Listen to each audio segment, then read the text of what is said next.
Kalonzo Musyoka is not with us today since he traveled out of the country, but should be joining us tomorrow, a day after tomorrow.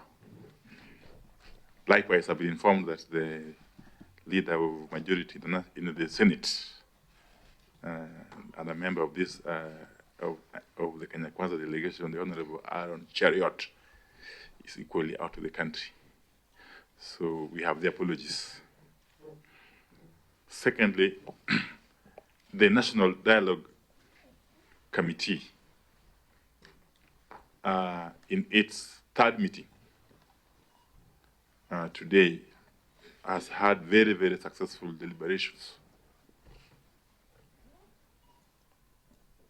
And we have been able to review the progress we have made since our last meeting. And we are happy to note that the motion, the parliamentary motion setting up this committee, has since been passed unanimously by the National Assembly.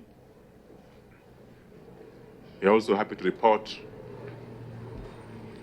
that the Speaker of the Senate is now in seize of the matter, and we have been briefed that the Senate is going to consider the matter on Tuesday next week, with a view to having it approved. We are also happy to report that the two technical teams presenting both sides in the dialogue have continued to engage very, very constructively, and especially on the twin issues of the framework agreement and the framing of issues. We have therefore agreed that we continue with the work and that the two technical teams will be meeting continuously from tomorrow up to Thursday. And then the whole committee, the National Dialogue Committee, will reconvene on Friday, the 25th of August at 10 a.m. In the morning to continue this work. So far, so good. A leader and deputy delegation leader of the Azimio coalition has noted, we appreciate as a committee, the good progress made so far in terms of adoption of the motion for giving legal anchorage to this process in the National Assembly, which we did last week. That, as indicated by the leader, has now proceeded on to the Senate. Question may be, why not this week? I think many of you are aware that the Senate is on recess and they were bound to resume their sittings early September, the first week of September, I think on the 5th of September. But the leader of majority has indicated that he's giving notice for the convening of a special sitting of the Senate next week so that they're able to consider that motion as from Tuesday and hopefully finalize with it.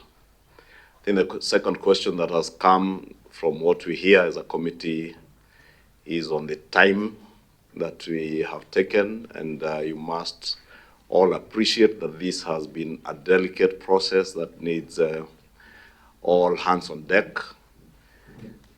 You will notice from that motion that we have given ourselves a timeline of 60 days, and there are concerns that days are running, but it's good to confirm to the country that those days will start counting when that motion is also formally adopted by the Senate. And therefore, we are within time, and we have been able to deal with almost all the preliminary issues that, as we appreciate, the technical committee has been working on, and they have made very good progress.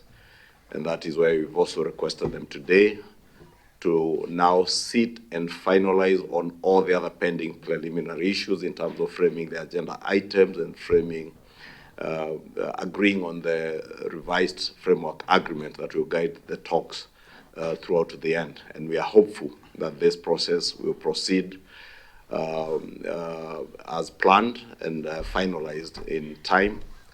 As we indicated, we are all here from both coalitions engaging in good faith.